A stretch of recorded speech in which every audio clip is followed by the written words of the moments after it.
आवाज तो आनी चाहिए सर। पूछ लेना। सत्यन आप बोल।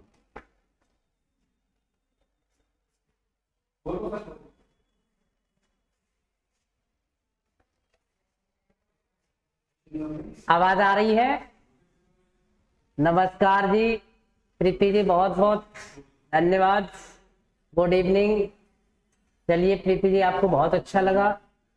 नवीन जी गुड इवनिंग जी। नवीन राधे राधे। नमस्कार जी अनंत प्रताप जी। नवीन यादव जी बहुत अच्छे। आवाज आ रही है जरा बताना बेटा। विवेक जी नमस्कार, गुड इवनिंग। जी जी जी जी, ओके जी ओके। नमस्कार सचिन जी, नमस्कार जी। विवेक जी बहुत अच्छे। चलिए आवाज आप तक सही पहुंच रही है। गुड आफ्टरनून दिनेश वर्मा जी, अर्चना जी, सचिन जी, खुसरो भैया, सचिन जी आ रही है, अच्छा बहुत अच्छा जी। दूरबीन कुमार जी, पल्लवी जी, नवीन, सचिन, विवेक, सचिन जी नमस्कार भैया सबको, नमस्कार। चलिए बहुत अच्छा, आप सभी लोग क्लास में आए, बड़ा अच्छा लगा। आप टाइम से क्लास में पहुंच रहे हैं, बहुत अच्छा लगा आप सबको देखकर। तो बात करते हैं आज के टॉपिक की। कल हम कहां तक पढ़ा रहे थे आपको? कल प्रथम अध्याय चल रहा था, एक बार देख लेते हैं सारी चीजों को दोबारा। पल्लवी जी, अलका जी, प्रीति, पल्लवी, हरेन जी, सभी साथियों को नमस्कार।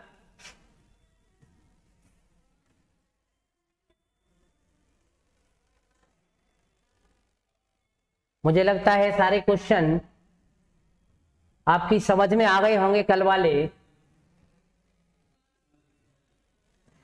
एक बार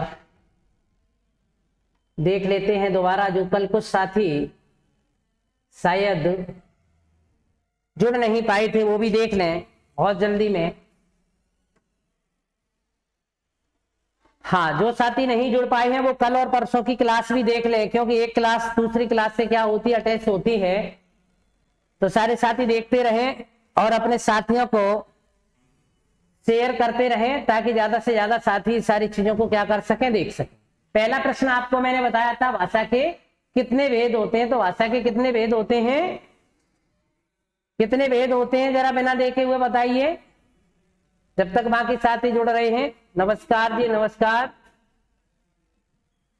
अनंत प्रताप जी नमस्कार, शुभम जी नमस्कार। हाँ नवीन, बहुत अच्छे, गुड, क्या बात है। हाँ, तो पहला प्रश्न जो क्वेश्चन नंबर 5 था ऑप्शनल में, जो कल कराया था, उसमें भाषा के कितने भेद बताए थे हमने? 3, लिखित, मौखिक और सांकेतिक। इसके बाद आपको कराया था पत्र, पुस्तक, शिलालेख किस भाषा के उदाहरण है? जी बिल्कुल बिल्कुल बिल्कुल, 3, क्या बात है शुभम, बहुत अच्छे। नवीन बहुत अच्छे। अमित साहब, इसका मतलब आप सबकी नजर है बहुत अच्छी तरह से। पुस्तक, पत्र, शिलालेख किस भाषा के उदाहरण थे? तो ये किस भाषा के उदाहरण होंगे? मौखिक, सांकेतिक, सामान्य भाषा या लिखित भाषा। तो इसमें डी ऑप्शन था आपका, क्या? लिखित भाषा। कौन सा ऑप्शन था इसका सही? लिखित भाषा। ये सारी चीज किसके उदाहरण है? लिखित भाषा के। इसके बाद नेक्स्ट क्वेश्चन था, भाषण देना, सामान्य बातचीत करना, कथा वाचन करना किस भाषा के उदाहरण है? तो साथियों इसका आंसर क्या होगा? मौखिक भाषा। क्या ऑप्शन सही होगा? ए ऑप्शन, मौखिक भाषा जी। इसके बाद था, हाथ हिलाकर पास बुलाना, लाल झंडी दिखाकर खतरा प्रदर्शित करना, मुंह पर अंगुली रखकर चुप कराना, ये किस भाषा के उदाहरण है? तो साथियों इसका आंसर क्या था? सांकेतिक भाषा। क्या था? सांकेतिक भाषा। नमस्कार छोटे भाई को, नमस्कार। शुभम नमस्कार जी, बिल्कुल सही,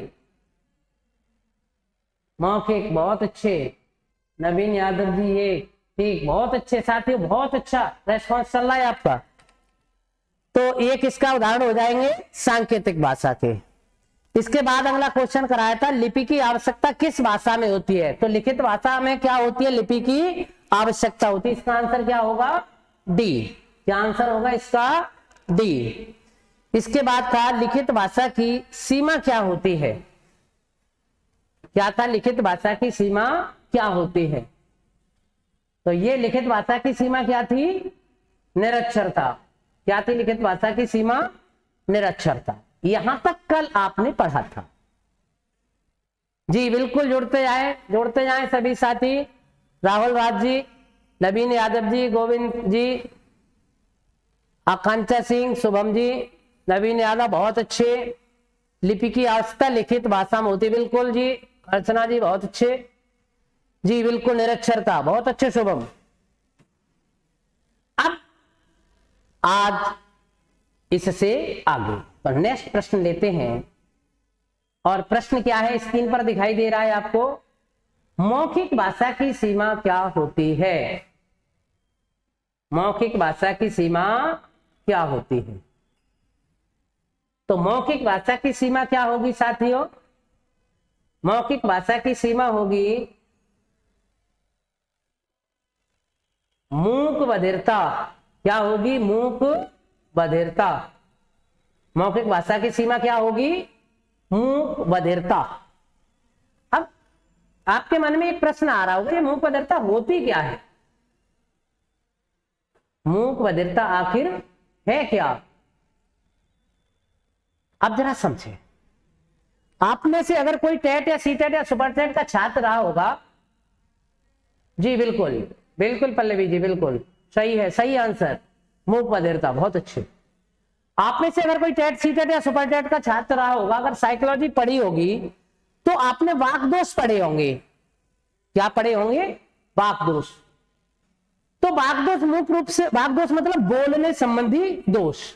अगर मूल रूप से देखा जाए तो जो वाक्दोष होते हैं वो मुख्य रूप से 3 होते हैं, तुतलाना, हकलाना और मूक। तुतलाना, हकलाना और मूक, 3 प्रकार के वाक्दोष होते हैं। जिसमें जो तुतलाने वाला वाक्दोष होता है, इसके लिए जो जिम्मेदार इंद्री होती है वो कौन सी होती है साथियों? जीभ होती है। जीभ क्या होती है? जीभ होती है। या तो जीभ नीचे जुड़ी होती है और या जीभ क्या होती है? भारी होती है। जिनमें ये वाला वाक्दोष पाया जाता है वो बच्चे बोलने में क्या है? त वर्ण की आवृत्ति करते हैं। किस वर्ण की आवृत्ति करते हैं? वो बार बार त वर्ण की आवृत्ति करते हैं। जी बिल्कुल प्रीति, किस वर्ण की आवृत्ति करते हैं? त की। जैसे अगर उनसे आप कहेंगे कि कहो बेटा टूटना, तो वो क्या बोलेंगे? तूतना। क्या कह पाएंगे? तूतना। त वर्ण की आवृत्ति होगी। तो पहले प्रकार का जो वाक्दोष होता है उसके लिए जो जिम्मेदार इंद्री होती है वो कौन सी होती है? जीभ। दूसरे प्रकार का जो वाक्दोष होता है वो होता है हकलाना। क्या होता है? हकलाना। जी, हकलाना। हकलाने के लिए जो जिम्मेदार इंद्री होती है, जानते हो साथियों? बता सकते हो हकलाने के लिए कौन सी इंद्री जिम्मेदार है? जरा बताना मुझे कमेंट में। हकलाने के लिए कौन सी इंद्री जिम्मेदार होती है? आवाज आ रही है? हाँ, तो बताइए हकलाने के लिए कौन सी इंद्री जिम्मेदार होती है? इसके बाद आप समझ पाएंगे मूक बधिरता।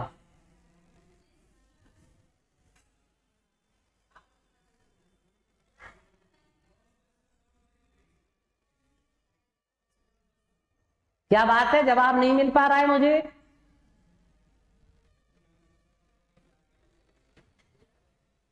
वर्ड को लंबा करना शुभम। इंद्री कौन सी जिम्मेदार होती है? ओह और अच्छा, चलिए कोई बात नहीं। गुड इवनिंग जी, good evening Kavita ji, good evening. कंठ, बिल्कुल नवीन सही। इसके लिए, हाँ, इसके लिए जो जिम्मेदार इंद्री होती है स्वर ग्रंथि। जी जी जी, हाँ, जो हकलाने वाले वाक्दोष की जो जिम्मेदार इंद्री होती है वो होती है स्वर तंत्रिकाएं। क्या होती हैं साथियों? स्वर तंत्रिकाएं, और ये कहां पाई जाती हैं? गले में। इसमें होता क्या है, इसमें दिक्कत ये आती है, हाँ कंठ, बिल्कुल सचिन टैटुआ शुद्ध ब्रज भाषा का प्रयोग, वाह भाई सचिन, वाह क्या बात है हाँ, तो ये कहां होती है? स्वर तंत्रिकाएं कहां पाई जाती है? गले में। इसमें होता क्या है बच्चों कि नीचे से जब हम कोई शब्द बोलते हैं तो उतनी ही वायु कहां से आती है? अंतःकरण से उतनी ही वायु निकलती है। लेकिन दिक्कत क्या होती है कि इसमें विकृति है, अब किसमें? स्वर तंत्रिकाओं में। तो वो वायु एक साथ बाहर नहीं निकल पाती। वायु क्या होती है? एक साथ बाहर नहीं निकल पाती। यति जी गुड इवनिंग जी, हाँ कंठ होता है अरेंज जी, तो एक साथ बाहर नहीं निकल पाती। तो व्यक्ति क्या करता है? स्वर तंत्रिकाओं पर रुकती। जैसे अगर कोई वाक्य कहना हो, कोई वाक्य कहना हो, तो हम क्या करेंगे कि अगर किसी से कहलवाना तू कहां जा रहा है, तो स्वर तंत्रिकाओं में कोई दोष नहीं है। लेकिन अगर वाक दोष होता तो इसको हम किस प्रकार कह पाते? तू तू तू तू तू क क क क ख। बात क्या होगी? एकदम झटके से निकलेगी, क्योंकि नीचे से तो हवा आ गई और स्वर तंत्रिका अवरुद्ध हो गई। अब बाहर निकलने में दिक्कत आ रही है, तो एकदम उसका क्या हो जाएगा? रिप्रेशन होगा, एकदम एकदम प्रेशर के साथ निकलेगी। तो फिर वहां पर कौन सा वाकदोष आ जाएगा? हकलाने वाला। अब बात आती है मूक वाली। साथियों तीसरा वाकदोष होता है कौन सा? तीसरा वाकदोष कौन सा होता है? मूक। मूक मीन्स जिसे आप अपनी भाषा में कहते हो क्या? क्या कहते हो? गूंगा। गूंगा कहते हैं, उसी को क्या कहते हैं साहित्य की भाषा में? मूक कहते हैं साथियों। क्या कहते हैं? मूक कहते हैं उसी को साहित्य की भाषा। जी मोहम्मद जाहिद जी, किरण जी, राहुल जी, राहुल राज जी, कविता जी, सब अरे वाह, हंस रहे, आनंद ले रहे हो जी। बिल्कुल समझ में आना चाहिए। एक एक पॉइंट क्लियर करूंगा, टेंशन न लें, बस हंसते हंसते पढ़ते रहें। हाँ, तो तीसरा पॉइंट क्या आ रहा था? मूक। मूक मीन्स गूंगापन। अब यहां फिर वही प्रश्न आता है साथियों, हाँ फिर यहां वही प्रश्न आता है कि आखिर ये मूक के लिए कौन सी इंद्री जिम्मेदार होती है? मूक के लिए जिम्मेदार इंद्री कौन सी है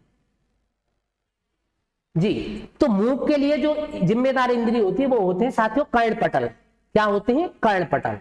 कर्णपटल एक झिल्ली होती है जिसमें शब्द बिंब की क्या है? झंझनाहट पैदा होती है। शब्द बिंब की क्या होती है? झंझनाहट पैदा होती है। अब झंझनाहट पैदा होती है तो उसी से तो बात सुनाई पड़ती है और उसी से शब्द बिंब बनते हैं, तो बात मुख से बाहर आती है जी। बिल्कुल हाँ, तो शब्द बिंब। अब व्यक्ति में कर्णपटल नहीं है तो उसके सामने दो समस्या आती हैं बच्चों। एक तो वो किसी की बात सुन नहीं पाता और दूसरी अपनी वाणी को व्यक्त नहीं कर पाता। यही इस भाषा की क्या हो जाती है? सीमा समाप्त हो जाती है कि न तो वो हमारी बात को समझ पाएगा। जैसे सामने अभी ये मेरी क्लास कैसी हो, सारे क्लास के बच्चे बैठे हो लेकिन मूक बधिर हो, मैं उनसे पूछूं बेटा तुम कुछ समझ पाए? कुछ नहीं। न वो सुन पाएंगे और ना ही क्या है बोल पाएंगे। तो दोनों के बीच जो मौखिक भाषा में आदान प्रदान हो सकता था उस पर क्या लग जाएगा? ब्रेक लग जाएगा साथियों। इसलिए मौखिक भाषा की जो सीमा होती है वो क्या होती है? मूक बधिरता। क्लियर हुआ पॉइंट? मूक बधिरता समझ में आया बच्चों? मूक बधिरता क्या है? गूंगा और बहरापन जी। नमस्कार आनंद जी, नमस्कार जी। हाँ, अब बात करते हैं अगले प्रश्न की। अगला प्रश्न हाँ अच्छा ठीक बता रहा हूं। इससे संबंधित भी क्या है, साहित्य में बहुत सारे एग्जाम्पल मिल जाते हैं मूक बधिरता से। शायद आपने सूरदास का वो पद पढ़ा होगा जी, बहुत अच्छे जी। बिल्कुल सूरदास का एक पद पढ़ा होगा मूक बधिरता वाला कि अभिगत गति कछु कहत न आवे। सुना है कि अविगत गति कछु कहत न आवे। ज्यों गूंगे मीठे फल को रस अंतर्गत ही भावे।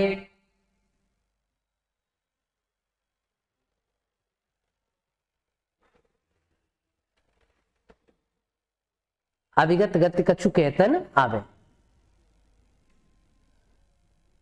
आनंद जी लिंग भेद पे कमेंट न कसें। आनंद जी लिंग भेद पर कमेंट नहीं होना चाहिए। आप एक शिक्षक हैं जी, ये प्राकृतिक चीजें हैं और प्राकृतिक को आप प्राकृतिक ही रहने दें। ये लिंग भेद पर कमेंट ना होना चाहिए।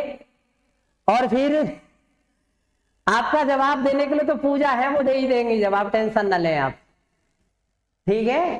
जवाब मिल जाएगा पूजा की तरफ से आपको जी। हाँ, तो अविगत गति कछु कहतन आवे। सूरदास में कहते हैं अव्यक्त निर्गुण अथवा निराकार परमात्मा को हम व्यक्त नहीं कर सकते। जैसे फिर आपका कोटेशन मिलेगा कि ज्यों गूंगे मीठे फल को रस अंतर्गत ही भावे।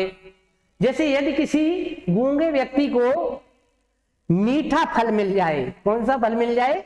मीठा फल मिल जाए, तो खा रहा है और उससे पूछो कि बेटा कैसा है, हाय हाय, अंदर से तो समझ रहा है कैसा है, बड़ा ही अच्छा है, लेकिन उसके पास वाणी नहीं है तो वो व्यक्त नहीं कर सकता।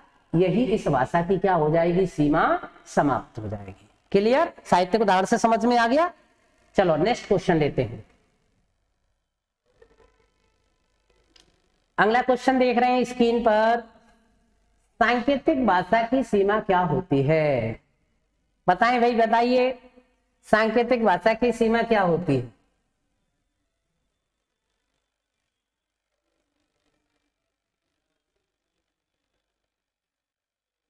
बताएं सांकेतिक भाषा की सीमा क्या होगी?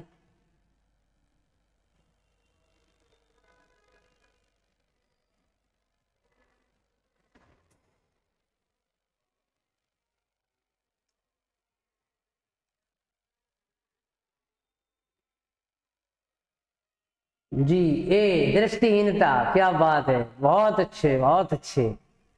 तो समझ में आया, बहुत अच्छा जवाब, वेरी गुड, क्या बात है, ए शाबाश, बहुत अच्छे बेटा, बहुत अच्छे। सांकेतिक भाषा की सीमा क्या होगी? दृष्टिहीनता। क्या होगी साथियों? दृष्टिहीनता। अब आप जरा समझे कि दृष्टिहीनता है क्या और ये क्यों बन सकती है सांकेतिक भाषा में रुकावट। क्योंकि जो अधिकांशतः संकेत करते हैं तो संकेत में हमें किसकी आवश्यकता? जैसे अभी एक ऊपर प्रश्न आया था कि हाथ हिलाना, इशारे से बुलाना, लाल झंडी दिखाना, ये सब किसके उदाहरण थे? सांकेतिक भाषा के। लेकिन साथियों अब सामने वाला व्यक्ति क्या है? दृष्टिहीन है। जी बिल्कुल अर्चना, बहुत अच्छे, हाँ बिल्कुल, हाँ क्या था? सामने वाला व्यक्ति अंधा है तो न तो आपकी झंडी देख पाएगा, न आपका हाथ देख पाएगा। ये सारी चीजों से भाषा में क्या आ जाएगी? रुकावट पैदा हो जाएगी और यही इस भाषा की क्या हो जाएगी? सीमा समाप्त हो जाएगी। लिटरेचर में भी इसके ढेर सारे उदाहरण मिलते हैं। आपने इंटरमीडिएट तक तो सबके पास, जी बिल्कुल, हाँ जी, हाँ जी, देखिए दिखाई दे रहा है अब जी। तो दृष्टिहीनता के बहुत सारे उदाहरण मिलते हैं इसके, सॉरी, सांकेतिक भाषा के। आपने कभी बिहारी जी को पढ़ा हो तो उनका एक पद पढ़ा होगा आपने, सांकेतिक भाषा से संबंधित रिलेटेड पद हैं, वैसे तो कई हैं। तो पद है आपका, समझ लीजिए क्या है सांकेतिक भाषा में। जी सभी साथियों को गुड इवनिंग। जुड़ने के लिए आलोक जी आ गए, चलिए बहुत अच्छा लगा। सीमा जी, विशाल जी, सभी साथियों को नमस्कार। रीता जी, कविता जी, मेरे बहुत सारे साथी जुड़ रहे हैं जिनका मैं नाम भी नहीं ले पा रहा हूं, सभी को नमस्कार है। हाँ बिल्कुल, बहुत अच्छा रेस्पॉन्स मिल रहा है साथियों, मुझे आपका सबका सहयोग प्यार मिल रहा है जी। बिल्कुल बिल्कुल, हाँ बिल्कुल, इसी तरह बहुत अच्छा। मैं तारीफ करता हूं अपने साथियों की इस बात को लेकर के। बिल्कुल ठोंकते रहो, लाइक और शेयर तो ठोंकते रहो आप। बिल्कुल बिल्कुल जी, बिल्कुल बिल्कुल, क्या बात है। जी जी बिल्कुल, अरे बड़े बड़े योद्धा आ रहे हैं जी, क्या बात है, बहुत अच्छे, गजब। जी बिल्कुल। हाँ, तो मैं आपको एग्जाम्पल बता रहा था कि लखी गुरुजन बिच कमल सो, सांकेतिक भाषा का एग्जाम्पल सुने कि लिख लखी गुरुजन बिच कमल सो, शीस छुबायो श्याम, हरि सन्मुख करिया ऋषि ये लगाई बाम। किस भाषा का एग्जाम्पल है? सांकेतिक भाषा का। किस भाषा का एग्जाम्पल है? सांकेतिक भाषा। लख गुरुजन विच कमल सो, लख मीन्स देखकर, इसमें नायक है कृष्ण और नायिका कौन है? राधिका। अब कृष्ण ने राधा को देखा, लेकिन क्या लख गुरुजन, गुरुजन मीन्स या तो दो अर्थ हो सकते हैं यहाँ गुरुजन के, या तो हो सकते हैं बड़े व्यक्ति या हो सकते हैं शिक्षक। तो जब उन्होंने किसके बीच में देखा? राधा, लखी गुरुजन बिच कमल सो, गुरुजनों के बीच में जब किसको देखा? राधा को देखा। शीस छुबायो श्याम, कमल से उन्होंने क्या कर लिया? कमल को लिया और अपने शीश से लगा लिया और सांकेतिक भाषा में बता दिया कि हे राधिके, भले ही आप मुझसे दूर हो लेकिन आपके ही विचार मेरे मन में चल रहे। अब देखो, सांकेतिक भाषा में ही राधा ने क्या दे दिया? जवाब दे दिया कि हरि सन्मुख करिया ऋषि ये लगाई बाम। यहां बाम का अर्थ क्या होगा? बाम का क्या अर्थ होगा यहां? समझ रहे हो? हाँ, झंडू बाम मन समझ लेना कि झंडू बाम होगा। हाँ, क्या अर्थ होगा बताइए बाम का? पढ़ा होगा आपने, बाम का अर्थ बताइए पहले जी, बाम का अर्थ बताइए। हाँ, बाम का अर्थ क्या होगा जी? अरे योद्धा लोग हैं, ये रुकते नहीं है भाई, ये लगे रहेंगे। हाँ, वाम का अर्थ बताइए। वो तो मुझे मालूम है आनंद, आप किसके लिए कह रहे हो जी? वाह सचिन जी, झंडू वाम। वाम का अर्थ, क्या बात है। अरे वाम का अर्थ सामान्य अर्थ में होता है स्त्री। बामा, बामा मीन्स स्त्री। अब यहाँ स्त्री शब्द किसके लिए प्रयुक्त किया गया है? राधा के लिए कि ये लगाई बाम। हिंदी में साथियों 3 शब्द शक्तियों से अर्थ ग्रहण किए जाते हैं, अविदा, लक्षणा और व्यंजनम। तो यहाँ पर बाम का क्या अर्थ लिया जाएगा? स्त्री, और स्त्री का अर्थ क्या लिया जाएगा? राधा। हृदय लगाई बाम। तो कृष्ण के सन्मुख आरसी, आरसी मीन्स होता है दर्पण। अब कोई शीशा लिए तो बैठी नहीं होंगी क्लास में, लेकिन हाथ में क्या होगी? अंगूठी होगी, नगीना होगा। और नगीना किधर कर दिया? कृष्ण की तरफ कर दिया। और कृष्ण की तरफ नगीना करके उसको किससे लगा लिया?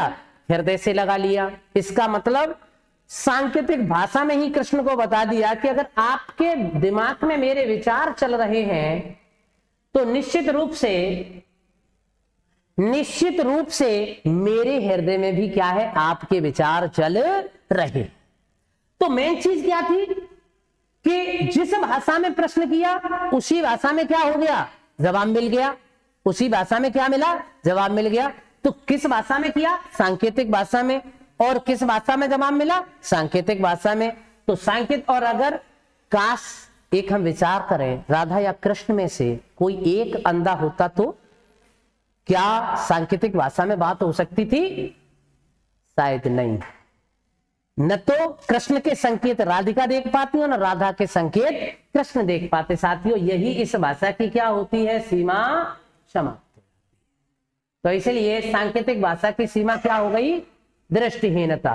क्या हो गई?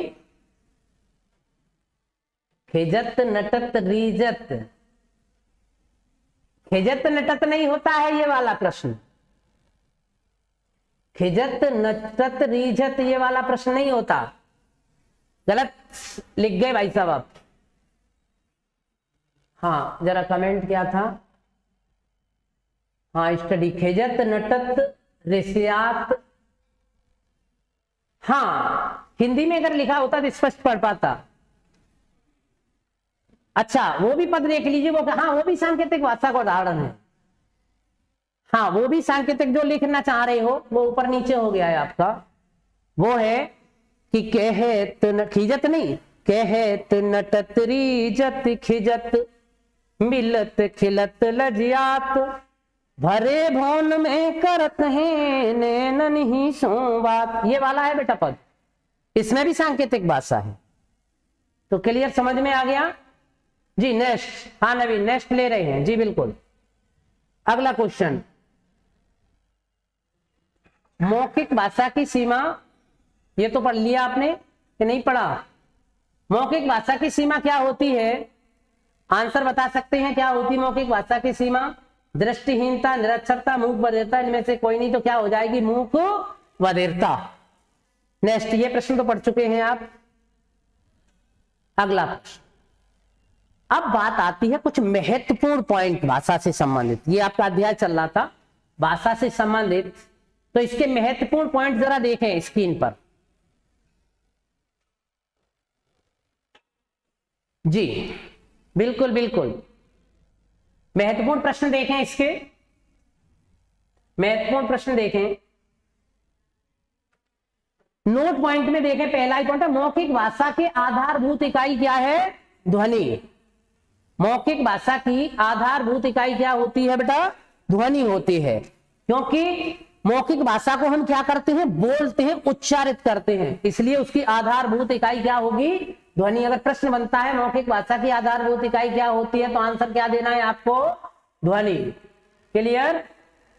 नेक्स्ट पॉइंट था इसमें, लिखित भाषा की आधारभूत इकाई क्या है? लिखित भाषा की आधारभूत इकाई क्या होती है? वर्ण होती है। यानी लिखित भाषा में किसकी आवश्यकता होती है? वर्ण की आवश्यकता होती है। किसकी आवश्यकता होती है? वर्ण की। तो लिखित भाषा की जो आधारभूत इकाई है वो क्या होगी? वर्ण, वर्ण या अक्षर होगी। तीसरा पॉइंट था इसमें आपका, मौखिक भाषा अस्थायी होती है। मौखिक भाषा कैसी होती है? अस्थायी होती है, क्योंकि मौखिक भाषा के कोई प्रूफ नहीं रहते। जैसे हम आप आमने सामने जी, हाँ बिल्कुल बिल्कुल जी सचिन जी, मौखिक भाषा कैसी होती है? अस्थायी होती है, इसके बाद में प्रूफ प्राप्त नहीं होते। इसलिए अगर प्रश्न आता है मौखिक भाषा किस प्रकार की होती है, तो आप जवाब क्या देंगे? अस्थायी होती है। नेक्स्ट पॉइंट में हम नोट पॉइंट में कह सकते हैं लिखित भाषा किस प्रकार की होती है, तो साथियों लिखित भाषा कैसी होती है? स्थायी होती है। लिखित भाषा कैसी होती है? स्थायी होती है। जैसे बहुत आदिकाल में आपने देखा होगा कि शिलालेख मिले हैं। क्या मिले हैं? शिलालेख। और एक आदिकाल की एक रचना है, शायद आप में से काफी साथियों ने पढ़ी होगी, राउरवेली। रचना का नाम क्या था? राउरवेली।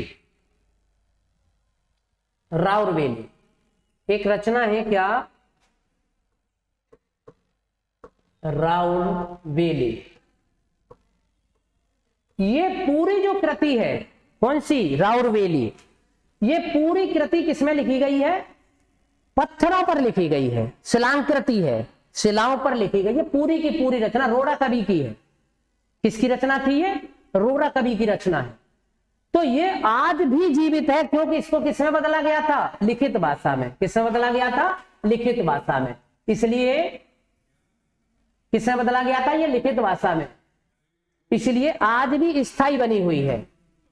इसके बाद अगला नोट पॉइंट होगा, मौखिक भाषा का रूप प्रधान रूप होता है। अब अगर प्रश्न ये आ जाता है कभी कभी परीक्षा में बेटा, प्रश्न ये भी आ सकता है कि किस भाषा का रूप प्रधान रूप होता है? प्रधान मतलब मुख्य, मुख्य रूप किस भाषा को माना जाता है? जी हाँ बिल्कुल सचिन जी। हाँ, तो यहां प्रश्न ये आ जाता है कि प्रधान रूप किस भाषा का होता है? तो प्रधान रूप किस भाषा का होता है? मौखिक भाषा का होता है। कल में जब आपको भाषा समझा रहा था कि भाषा कैसे आती है, तो मैंने बताया था कि सबसे पहले क्या है? शब्द बिंब बनते हैं, उत्तेजना आती है वक्ता में, उत्तेजना के बाद क्या होती है? शब्द बिंब बनते हैं। और शब्द बिंब कहां से निकलते हैं? मुख के माध्यम से निकलते हैं। तो जो मुख्य भाषा होगी वो कौन सी भाषा होगी? उसका प्रधान रूप क्या होगा? मौखिक भाषा। फिर उसे चाहे हम सांकेतिक में बदल लें और चाहे फिर उसे लिखित में बदल लें, लेकिन भाषा का जो मुख्य रूप होता है वो कौन सी भाषा होती है बेटा? मौखिक भाषा होती है। क्लियर। अगला नोट पॉइंट पढ़ते हैं।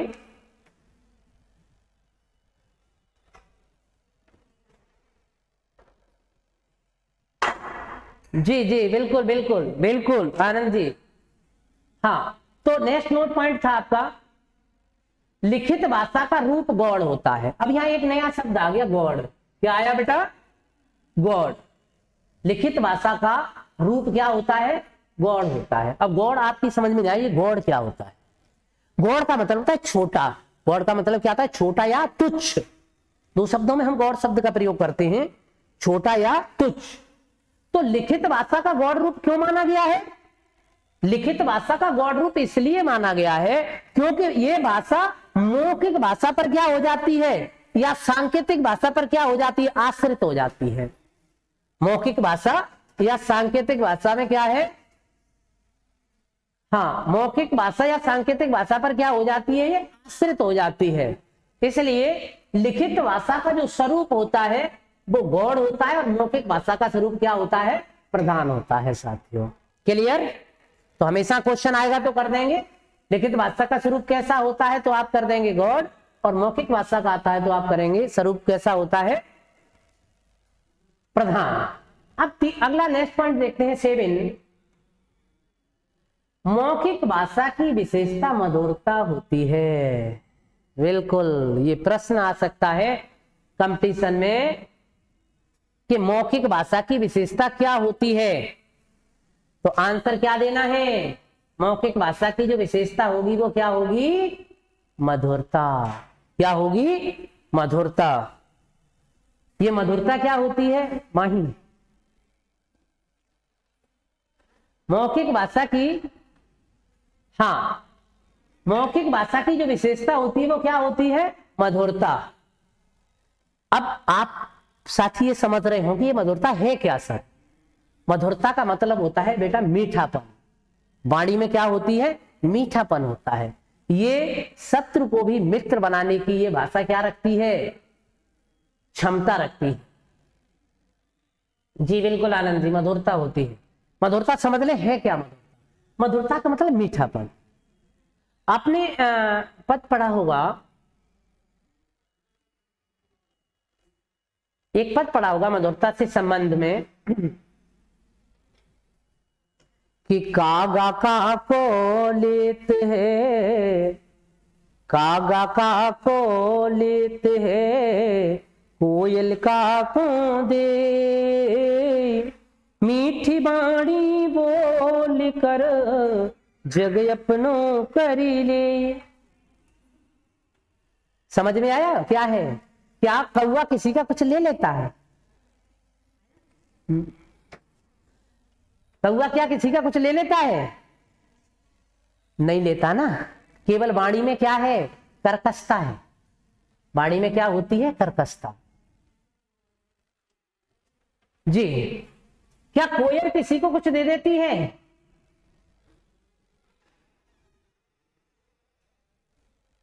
अरे नहीं आदिल, अल्लाह खान जी, नहीं, ऐसा कुछ नहीं है भैया।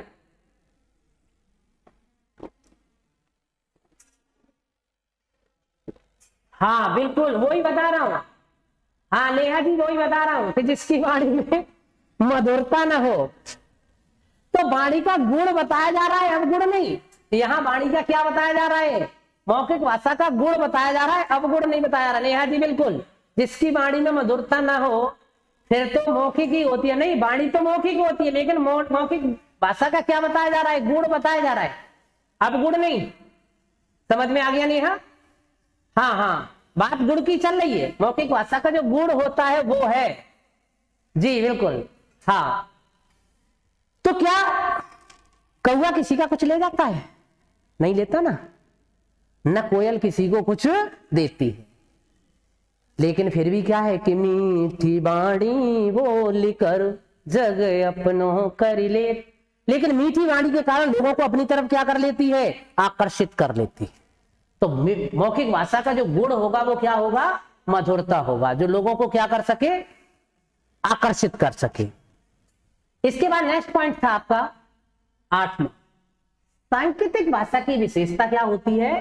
गोपनीयता। सांकेतिक भाषा की विशेषता क्या होती है? गोपनीयता। इस भाषा का, सांकेतिक भाषा का सबसे अच्छा गुण होता है, और वो गुण क्या होता है? गोपनीयता। क्या होती है? गोपनीयता। अब आप कहेंगे सर ये गोपनीयता क्या है?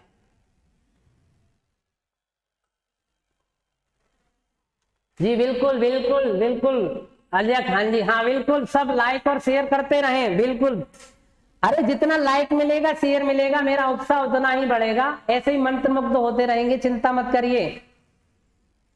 जी बिल्कुल, बहुत अच्छा, अच्छी रिक्वेस्ट डालिए, आभार आपका, बहुत बहुत आभार। अरे बिल्कुल बिल्कुल, क्या बात है। जी बिल्कुल। हाँ, अब बात करते हैं सांकेतिक भाषा की विशेषता क्या होती है, क्या गुण होता है इसमें? गोपनीयता। अब आप कहेंगे ये गोपनीयता। साथियों, आज इस गुण के कारण ही सांकेतिक भाषा कई विभागों की क्या बन चुकी है? भाषा बन चुकी है। अब आप कहेंगे सर ऐसे कौन से विभाग हैं? क्या सांकेतिक भाषा भी किसी विभाग में चलती है? तो बिल्कुल मैं बताने जा रहा हूं आपको क्या है सांकेतिक भाषा। एक विभाग नहीं, कई विभाग संचालित होते हैं।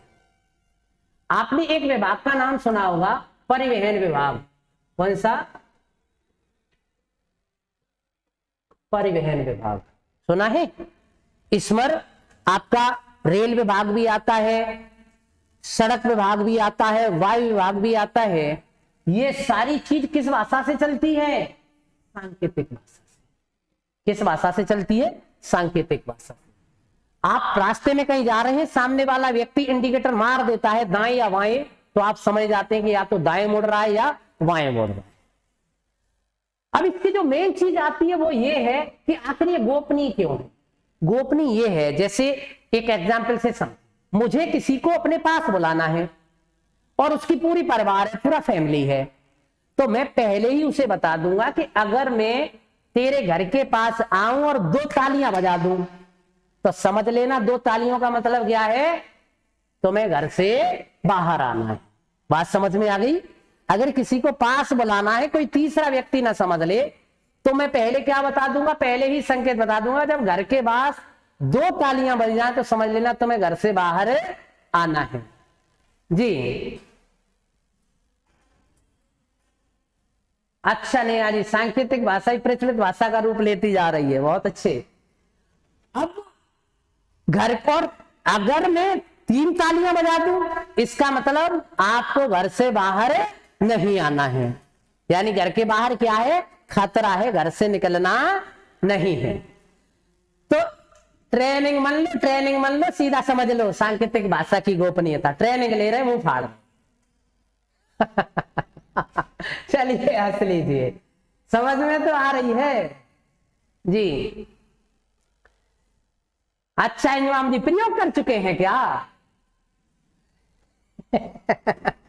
अच्छा अच्छा, हाँ। तो अब जब मैं किसी के घर के बाहर जाकर के अगर 2 तालियां बजाऊंगा, तो केवल जिसको संकेत मालूम था वही व्यक्ति क्या आएगा? घर से बाहर निकलेगा। और जिसको नहीं मालूम है, तो सामान्य रूप से सामान्य व्यक्ति तो ये समझेगा कि ये क्या है? तम्बाकू ठोक रहा है। क्या समझेगा?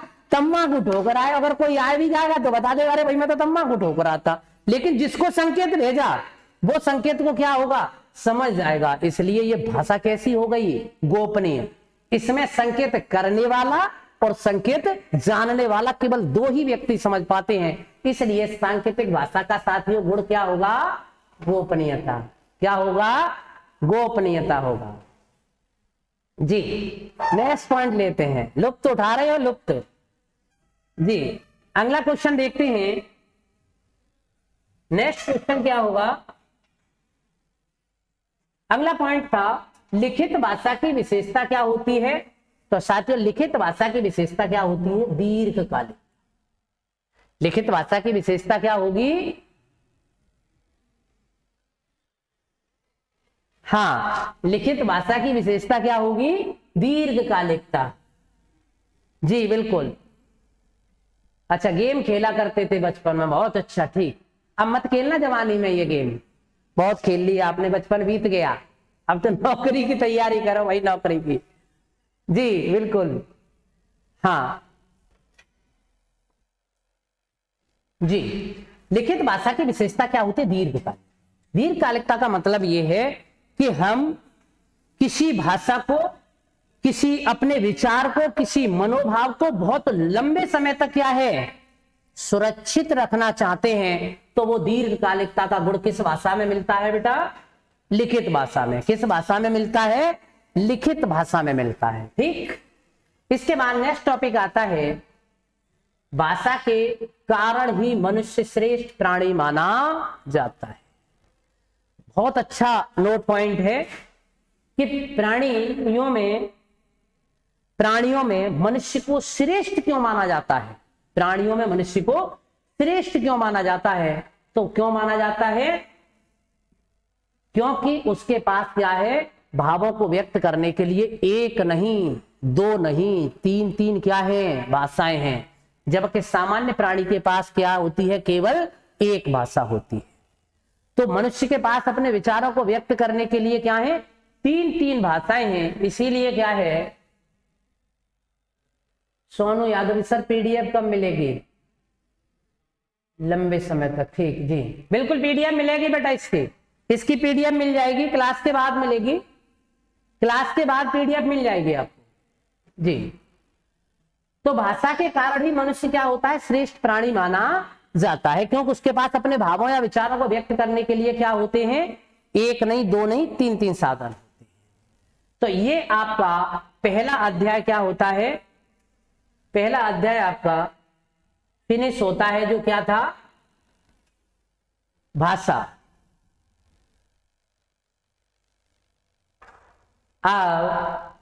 पहले अध्याय से संबंधित या किसी बच्चे की कोई समस्या हो तो निश्चित रूप से कमेंट में भेज सकता है जी। बिल्कुल, अगर मेरे किसी साथी को कोई समस्या आ रही हो, कोई प्रश्न मन में चल रहा हो, तो बिल्कुल कमेंट बॉक्स में वो क्या कर सकता है? भेज सकता है। किसी प्रकार की कोई समस्या होगी, जब भी मुझे समय मिलेगा मैं निश्चित रूप से उसका क्या है, आंसर भेजूंगा, निश्चित रूप से देखकर जी। बिल्कुल जी, बिल्कुल। अब सेकंड अध्याय प्रारंभ करते हैं, अध्याय द्वितीय। और क्या अध्याय का नाम क्या है? द्वितीय अध्याय में क्या है? द्वितीय अध्याय है आपका क्या? भाषा के विविध रूप। सेकंड अध्याय क्या है? भाषा के विविध रूप। अब ये आप समझेंगे कि भाषा के विविध रूप होते क्या हैं। मैंने बताया आपको, भाषा है क्या? भावों या विचारों को व्यक्त करने का माध्यम जी। प्रथम अध्याय हाँ संपूर्ण हुआ जी। बिल्कुल हाँ, तो मैं बता रहा था कि भाषा के विविध रूप। भाषा के विविध रूप क्या है साथियों? भाषा का जो भावों का आदान प्रदान का माध्यम है, इसको हम कई प्रकार से क्या कर सकते हैं? व्यक्त कर सकते हैं। राजभाषा के रूप में, सहायक भाषा के रूप में, सांकेतिक भाषा के रूप में, आपका सहायक भाषा के रूप में, ये सब क्या होंगे? इसके विविध रूप होंगे। लेकिन इससे परीक्षा में क्या प्रश्न आते हैं, तो जरा आगे देखते हैं अगले पृष्ठ पर इसके क्वेश्चन क्या क्या आ रहे हैं। इससे परीक्षा में क्या प्रश्न आ सकते हैं, तो जरा देखते हैं। पहले तो इसकी हम परिभाषा देखते हैं। क्या देखेंगे? इसकी परिभाषा देखेंगे। देखिए साथियों, सामने आपकी परिभाषा आ गई। सबसे पहली भाषा होगी इसमें क्या? भाषा के विविध रूप में सबसे पहली भाषा हम पढ़ाएंगे आपको क्या? राजभाषा।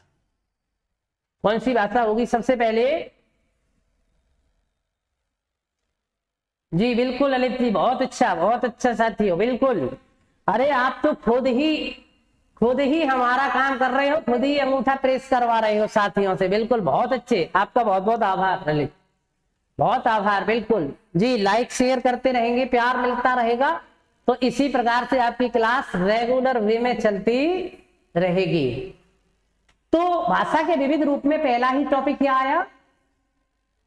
राजभाषा। अब बेटा समझते हैं।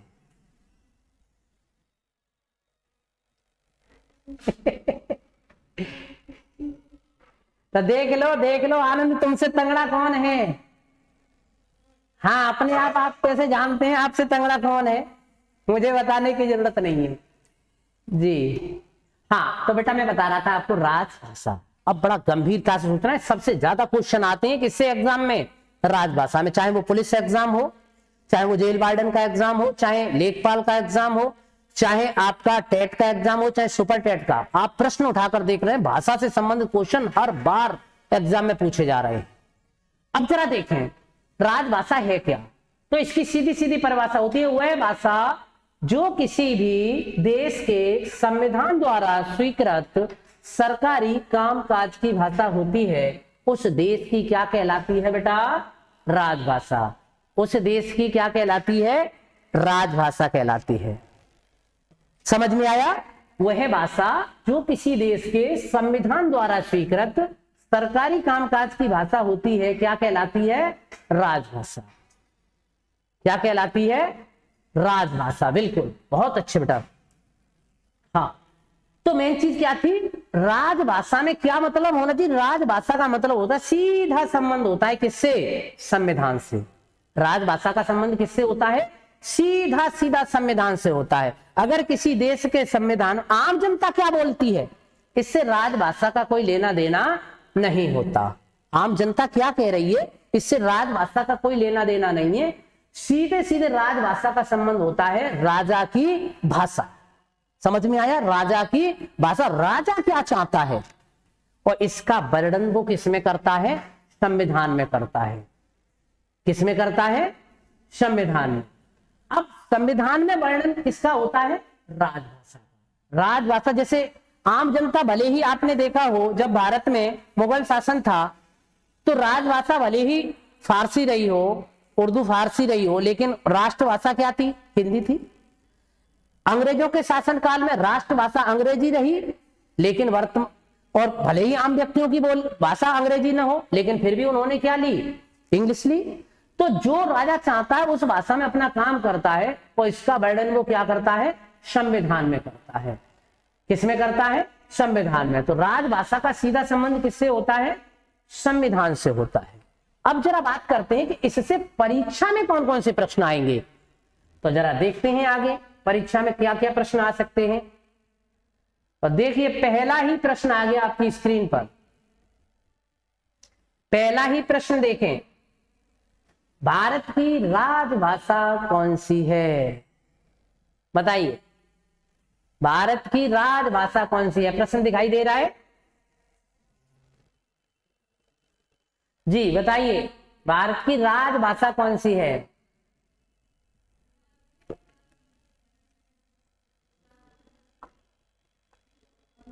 जी बिल्कुल नेहा आदिल। अरे अभी मैंने आर्टिकल नहीं पूछा, पहले प्रश्न देखें।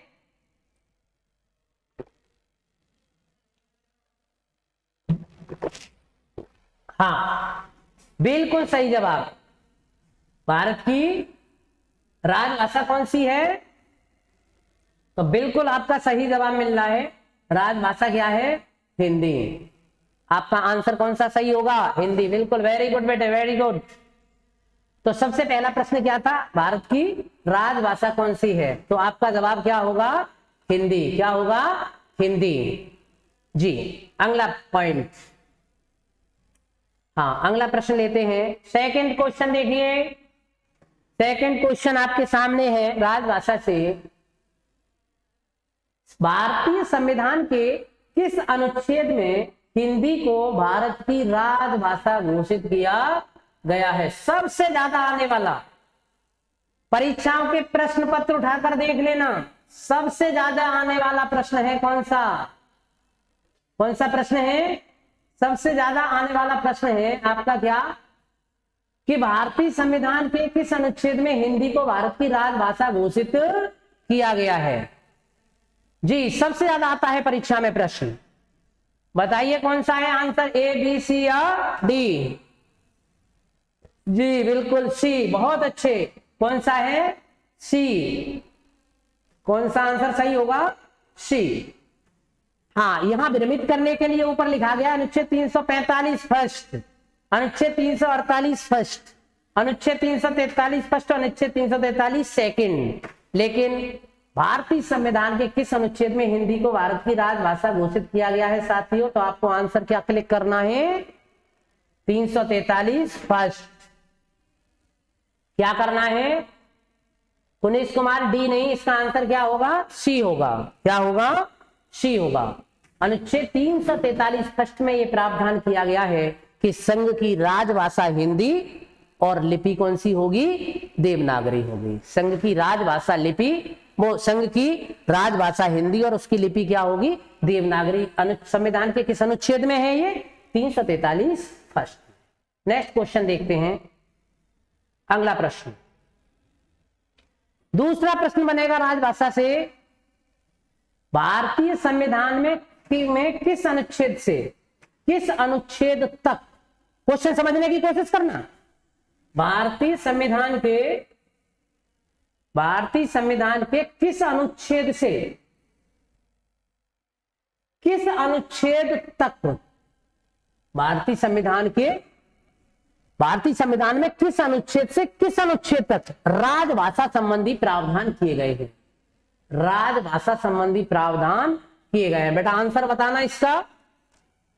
हाँ, भारतीय संविधान में किस अनुच्छेद से लेकर किस अनुच्छेद तक राजभाषा संबंधी प्रावधान किए गए हैं? जी बिल्कुल, हाँ, नेहा जी सी, प्रीति सी, बहुत अच्छे, दिनेश जी सी, नरेश जी, अलका जी, बहुत अच्छे, वेरी गुड। इसका आंसर कौन सा होगा? 343 से लेकर 351 तक। सभी साथियों को समझ में आ रहा है? संविधान में अनुच्छेद 343 से लेकर के 351 तक सारे प्रावधान किससे संबंधित किए गए हैं? राजभाषा से। बेहद महत्वपूर्ण प्रश्न है किसी भी परीक्षा की दृष्टि से। तो आपका आंसर क्या होगा? अनुच्छेद 343 से लेकर 351 तक। क्लियर? नेक्स्ट प्रश्न देखते हैं।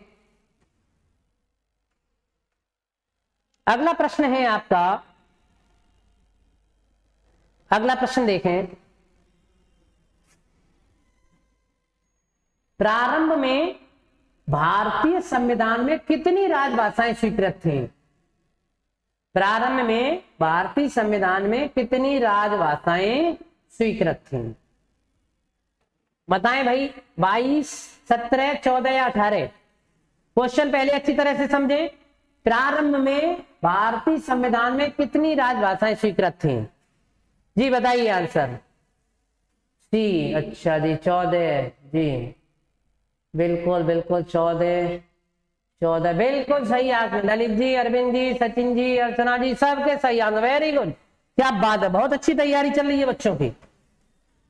जब संविधान लागू हुआ था, वेरी गुड, सभी साथियों का 14 दिखाई दे रहा है, बहुत अच्छे। और 14 आंसर कौन सा है? सी। कौन सा आंसर है आपका? सी। तो आपका प्रश्न है, प्रारंभ में भारतीय संविधान में कितनी राजभाषाएं स्वीकृत थी? तो कितनी थी? 14। लेकिन फिर इससे एक और प्रश्न जरा आगे आ रहा है। जी बिल्कुल सी, बहुत अच्छे। फोर्थ का ए नहीं, ए 22 नहीं। प्रश्न देखिए, मैंने प्रश्न क्या कह रहा है? प्रश्न ये कह रहा है प्रारंभ में। प्रश्न क्या कह रहा है? प्रारंभ में, जब संविधान स्वीकृत हुआ था, प्रारंभ में। हाँ, तो प्रारंभ में कितनी राजभाषाएं थी? 14। बिल्कुल टिक करिए, कौन सा आंसर होगा आपका? 14। नेक्स्ट क्वेश्चन, अगला प्रश्न देखते हैं। अगला प्रश्न की तरफ रुख करते हैं और प्रश्न देखिए आपकी, वर्तमान में भारतीय संविधान में कितनी राजभाषाएं स्वीकृत हैं? जो अभी बता रहे थे ऊपर साथी। जी बिल्कुल। अब अगला प्रश्न जो महत्वपूर्ण प्रश्न आता है एग्जाम में, वो ये आता है कि वर्तमान में भारतीय संविधान में कितनी राजभाषाएं स्वीकृत हैं? बताइए बेटा। 22, 17, 14 या 18? जी बहुत अच्छे, वेरी गुड। सोनल जी बहुत अच्छे, motivational, real, a very good. Sachin ji very good, क्या बात है। आर्यन जी, नवीन जी, जितेंद्र जी बहुत अच्छे। 22, अरविंद जी वेरी गुड, बहुत अच्छा कमेंट।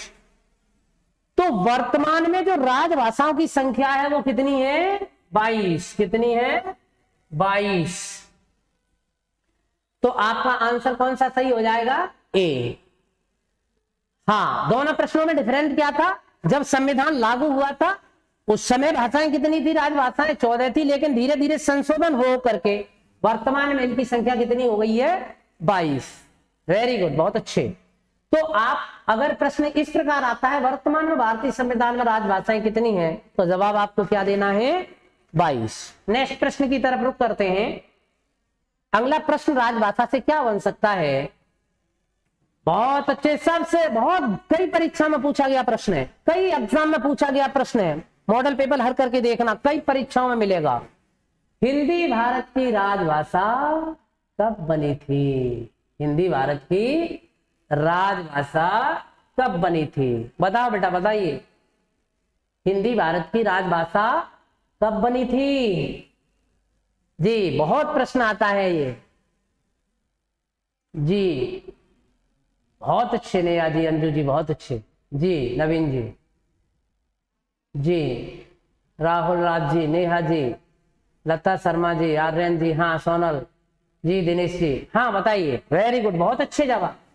कब बनी थी? 14 सितंबर 1949 को। हिंदी भारत की राजभाषा कब बनी थी बेटा?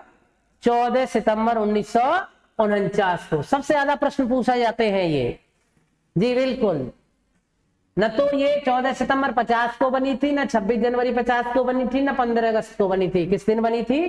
14 सितंबर 1950 को बनी थी हिंदी भारत की राजभाषा। जी बिल्कुल, अगला प्रश्न लेते हैं, समझ में आ गया जी? सी ऑप्शन बिल्कुल सही है। नेक्स्ट क्वेश्चन लेते हैं, और अगला प्रश्न है जो कुछ साथियों ने बहुत कम इस पर ध्यान दिया होगा, लेकिन जो एग्जाम जैसे सुपर टेट है, जैसे लेखपाल है, इन परीक्षाओं में थोड़ा उच्च लेवल का भी पूछ सकते हैं। जी नवीन जी नमस्कार, जी नमस्कार, जी जी सभी साथियों को नमस्कार। हाँ, तो मैं बता रहा था, अगला प्रश्न है, भारतीय संविधान सभा में हिंदी को राजभाषा बनाने का प्रस्ताव किसने पेश किया था? पढ़िए प्रश्न को, उत्तर देने की कोशिश करिए जी, उसके बाद समझाऊंगा मैं। 4 नाम दिए हैं आपके सामने, गोपाल आयंगर, महात्मा गांधी, जवाहरलाल नेहरू और डॉक्टर भीमराव अंबेडकर। जी कौन सा होगा? ए, बहुत अच्छे सोनाली, बहुत अच्छे, अंकिता बहुत अच्छे, अलका जी बहुत अच्छे, ए वेरी गुड, बहुत अच्छे आर्यन, पल्लवी बहुत अच्छे, बिल्कुल सही, गोपाल आयंगर, नेहा जी बिल्कुल बहुत अच्छे, सोनाली जी, करुणेश जी बहुत अच्छे, नेहा जी, रंजीत जी, जितेंद्र जी बिल्कुल, ए बहुत अच्छे, दिनेश जी, अखिलेश जी, सभी वेरी गुड, बहुत अच्छा रेस्पॉन्स। तो यहाँ क्या होगा? भारतीय संविधान सभा में हिंदी को राजभाषा बनाने का प्रस्ताव किसने पेश किया था? तो सबसे पहला आंसर सही होगा बेटा इसका, क्या? ए, भारतीय संविधान सभा में हिंदी को राजभाषा बनाने का जो प्रस्ताव दिया था वो किसने दिया था? गोपाल आयंगर जी ने दिया था। किसने दिया था? गोपाल आयंगर जी ने दिया था। भारत की राजभाषा बनाने का जो प्रस्ताव था वो किसने पेश किया था? गोपाल आयंगर जी ने। समझ में आया बेटा जी? तो साथियों, आज आपने अभी इस भाषा में कितने प्रश्न समझे? भाषा से संबंधित प्रश्न समझे, लिखित भाषा से संबंधित समझे, मौखिक भाषा से संबंधित प्रश्न समझे। अब आगे आगे भारतीय संविधान की में जो राजभाषा घोषित की गई है, ये राजभाषा कौन सी अनुसूची में राजभाषा संबंधी प्रावधान है? हिंदी दिवस कब मनाया जाता है? प्रथम राजभाषा आयोग के अध्यक्ष कौन थे? हिंदी की राजभाषा किस दिन घोषित किया गया था? विश्व हिंदी दिवस कब मनाया जाता है? इन सारे प्रश्नों का जवाब मिलेगा आपको कब? कल। कब देंगे इसका जवाब? कल। इतना मुझे उम्मीद है कि आपकी समझ में आ गया है। तो सभी साथी एक बार लाइक ठोक दें और अपने सभी साथियों को क्या कर दें? शेयर कर दें। कल फिर मिलते हैं आपसे इसी समय, इसी टाइम, इसी वक्त। तब तक के लिए सभी साथियों को नमस्कार।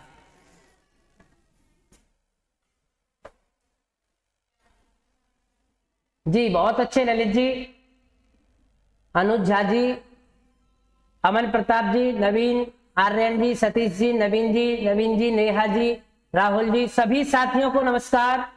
सभी साथियों को गुड इवनिंग। सभी साथियों को, नेहा जी बिल्कुल जी, बहुत अच्छे नेहा जी, आप सबसे यही उम्मीद है। शेयर करते रहेंगे, लाइक करते रहेंगे, मेरा उत्साह वर्धन करते रहेंगे। आपके उत्साह से बिल्कुल मैं आगे बढ़ता रहूंगा। सोनाली जी, पल्लवी जी, सभी साथियों को नमस्कार, राधे राधे। कल मिलते हैं आपसे।